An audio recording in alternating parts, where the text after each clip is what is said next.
Ash, congratulations! Ash, alam naman natin na grabe yung pagmamahal sa'yo ng fans mo. Oo, and at the same time, very intense. It can get intense, which cause you to deactivate your account. Ano na yung message mo sa kanila? Especially, hindi lang yung team mo yung ina-attack nila, pati pala Viva.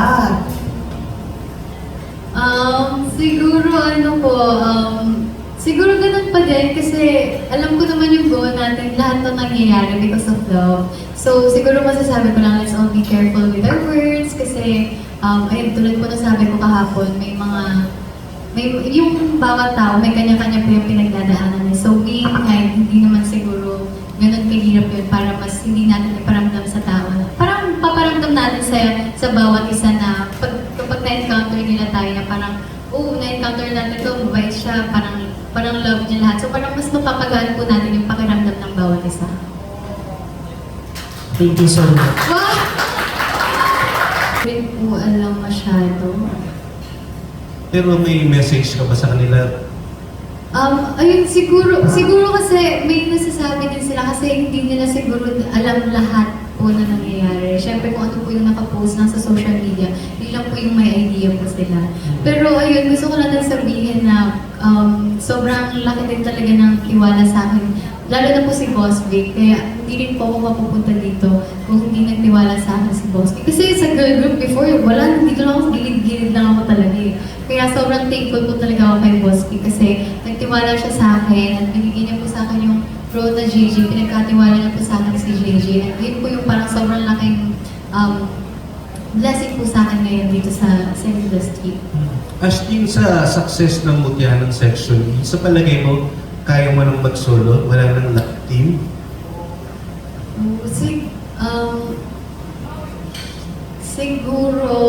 Siguro sa ganyan po, mas gusto ko pong yung sa career-wise, mas gusto ko pong si Boss Vic po yung nag-decide po sa akin. Kasi alam ko pong mas alam niya po to. And kung ano po yung bigay niya po sa akin project, yung thankful na din po ako doon. Magkakaroon ba ng sequel, yung Mutya ng Section E? At kung meron, kailan? Yes, actually na-announce po namin magkakaroon po kami ng Season 2 and soon po, mag-shoot na po kami for Season 2. Same cast? Yes, same cast. Okay. Thank you. Thank you po. Alright, amazing news for something, a perfume or any kind of scent. Meron siyang naaalala. Ikaw ba ganun ka? Opo, ganun po ako. Parang hindi lang po person yung maaalala ko, pati yung buong memory. Kaya sobrang saya po, sobrang importante rin po sa akin yung fragrance. So, kapag in-spray namin yung ash, anong memory ang gusto mong maalala ng mga mag-spray ito? Syempre po, kung ano po yung memory po nila na cherish nila na kasama po ako. Yun po. And nagkaroon kayo ng fan meet sa New Frontier, di ba? And Yes. people were saying na mas deserve nyo sa Big Dome, sa Araneta Coliseum. Anong reaction mo doon? Syempre nagulat po kami. Hindi rin po namin in-expect na masusold out po yung 2-day show po namin. Kaya pinili din po muna namin na mas maliit na venue. Kasi hindi po talaga namin in-expect yung support at yung pagmamahal na binigay po sa amin ng tao. And kung tingin po nila na mas bagay po sa amin, bigger venue, thank you so much. At sana, hopefully soon, magawa po namin ulit yun kasama po sila. So meron bang follow-up na fan meet after that? For now, wala pa, pero for sure magkakaroon yan kasi alam po namin na, kasi another bonding with supporters po, kaya sobrang matutuwa din po sila. Sige, last na lang. Since you're experiencing success in your career, ano ang smell o amoy ng success ng career ni Ash?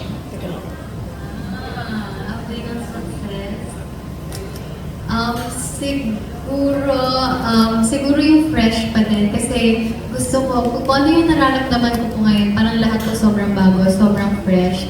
And siguro kahit kung magtagal-tagal, gusto ko ganun pa din po hanggang dulo. Fresh until the end. Yes. Maraming salamat and congratulations again. Thank you. Thank you. Susunod sa footsteps ng idol mo na si Sarah, di ba? Kasi parang pareho kayo, sing, dance, acting. And Ash din siya, di ba? Asher. So, Sarah Asher. So, what do you say about that? Nahihiya po kapag sinasabi. Kasi syempre hindi naman po natin masasabi kung ano yung magiging career path ko. Pero praying po and hoping na maging ganun din po ako ka-successful katulad po ni Sarah. Okay, thank you. See you around. Thank you po. Thank you so much. And last but not least, from Pika Pika. Hello po. Ash, I'm sorry to mention, no, si Robin meron ng car na niregalo sa sarili. Ikaw ba, ano ang regalo mo since magpa-birthday ka? Ano regalo mo sa sarili? Ngayon wala po talaga. Kasi Sumobra ayun, naman ang kuripot mo ngayon. hindi po, mas pinipili ko po kasi mag-ipon muna din. And kasi hindi ko na, yung mga nangyayari naman po ngayon, hindi ko naman po sure kung meron pa siya for the next few years or the next few months. Kaya mas nag-iisip po talaga ako ngayon to spend my money wisely po. Okay. Pwede bang humingi ng konting hint kung ano yung laman ng puso mo talaga as a birthday wish? Siguro yun, genuine happiness na po yung wish ko. Kasi kapag may genuine happiness ka sa heart mo, mas madaling gumising, bumangon araw-araw, at mas madali kang magbibigay ng pagmamahal sa mga tao sa paligid mo. Okay, last na lang. I'm sure magkakaroon ka ng mga live selling dito, no? Yes. So, yung maraming artista na sinasantabi na yung showbiz dahil nagiging milyonarya sa live selling. Nakikita mo ba yung sarili mo ganyan? Hindi, kasi first love ko po talaga yung acting, at sinabi ko rin po yung kina Boss Verdict na mas prioritize ko po talaga yung acting. And first, yung mga live selling yan, syempre dadating po yan, pero mas na-priority ko po ngayon yung acting. Okay, thank you. Wish namin maging millionaire ka din. Thank you po, yeah. Thank you. We have So actually, congratulations sa may first question. Anong feeling mo na papalabas na rin sa sa TV5, di ba? Ano channel section?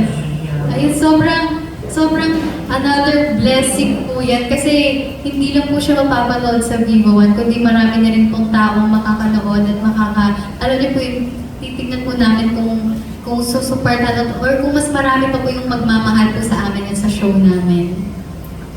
Tapos, I think syempre somehow may nabago na sa buhay mo. Do you acknowledge that? Opo naman, ina-acknowledge ko po yun, pero at the same time, hindi ko po siya pinapapasok sa utak ko kasi parang ayoko rin pong mabago kung ano man po ako before. Okay.